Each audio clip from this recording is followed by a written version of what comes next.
Guys, something big might be happening in Minnesota. We're hearing that the Vikings are about to land a quarterback, a guy with real potential, someone who could push JJ McCARTHY hard, and maybe even take over as the QB1 sooner than people think.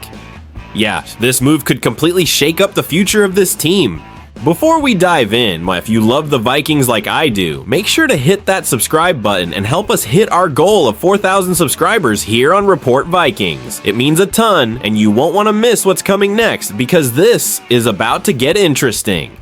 All right, the Ravens, who have now won 3 in a row, go to Minnesota, beat the Vikings 27-19. It was 10-3, I believe, at the half. The Ravens outclassed the Vikings in the second half. The Vikings had too many turnovers. 2 of them were basically punts, but they were deep shots on 3rd and short. And then there was the kick return fumble that was basically the dagger for the Vikings.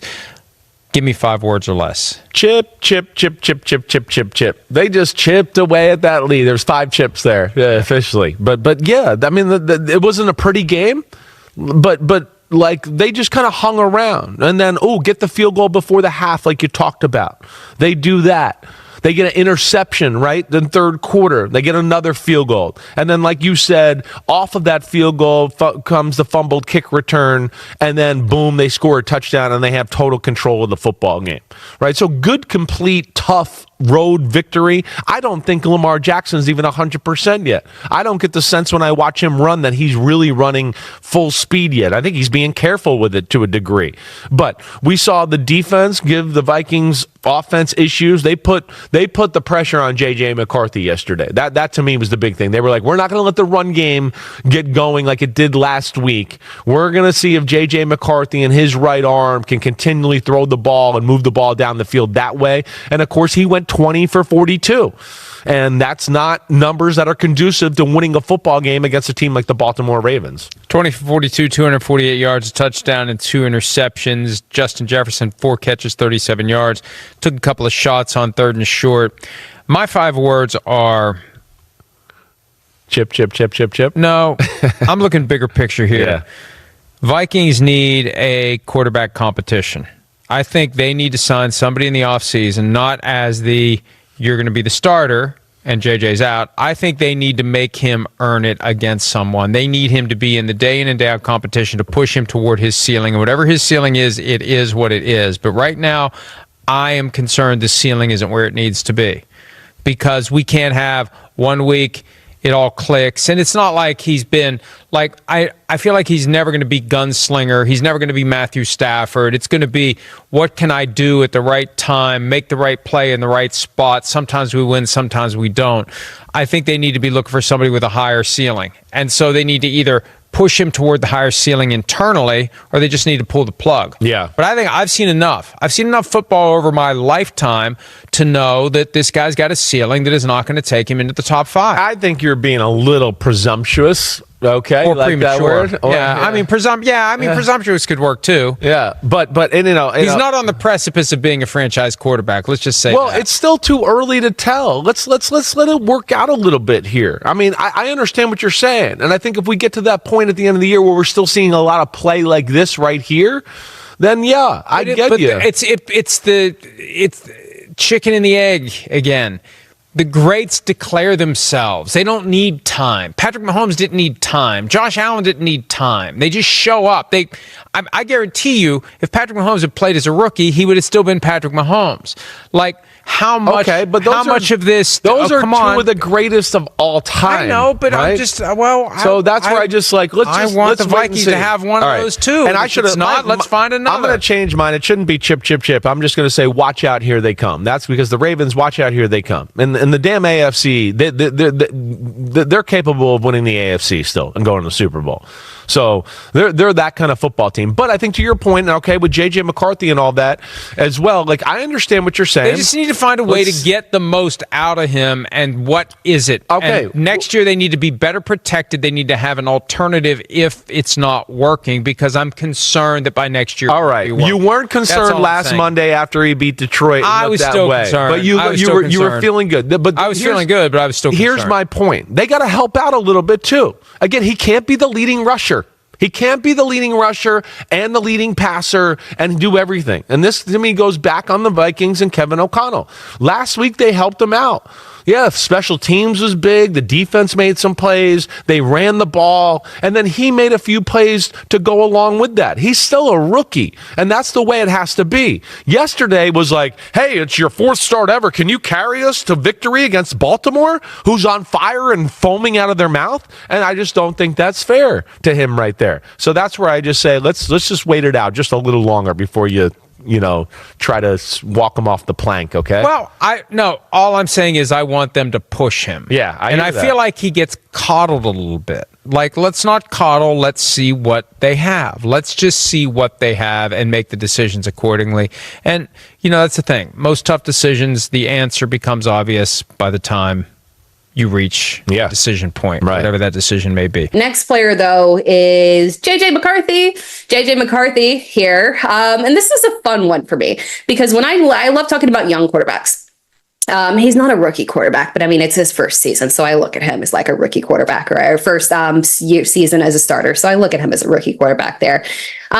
They're fun because this new breed of young quarterbacks, they come in and they have that upside on the ground. So as long as you've got a big arm and upside on the ground, you can get out there and thrive from a fantasy perspective. He's got everything that we want. That's it. We want you to have the big arm. We want you to have the rushing upside. We want you to have an ample bevy of weapons there. It's tough to fail overall when you're throwing to Justin Jefferson, TJ Hawkinson, Jordan Addison, and Aaron Jones. It's got like an embarrassment of riches over there.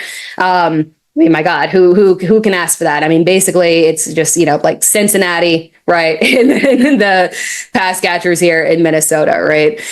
So when we're looking at this overall here, J.J. McCARTHY, obviously not a ton of starts this season, but we had the start from him prior to this week in week 9, where he finished as QB 13, fine, so borderline QB 1, low volume day, had less than 200 yards. Again, we're not looking for pass volume. We just need big plays and touchdowns on the ground. That's exactly what he gave us. 3 total touchdowns, 1 was on the ground. Then this week was a good barometer, you guys. You might look at it and say this was a terrible performance.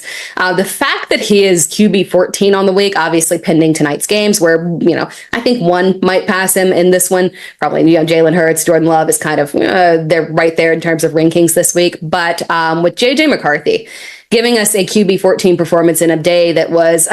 He threw below 50% in terms of completion rating. He did get about 250 yards, 1 touchdown, 2 interceptions there, but he got 5 carries, 48 yards. That's what we care about. If you can get us 4, 5, 6, 7 points on the ground, that is what we need in order to feel comfortable with you.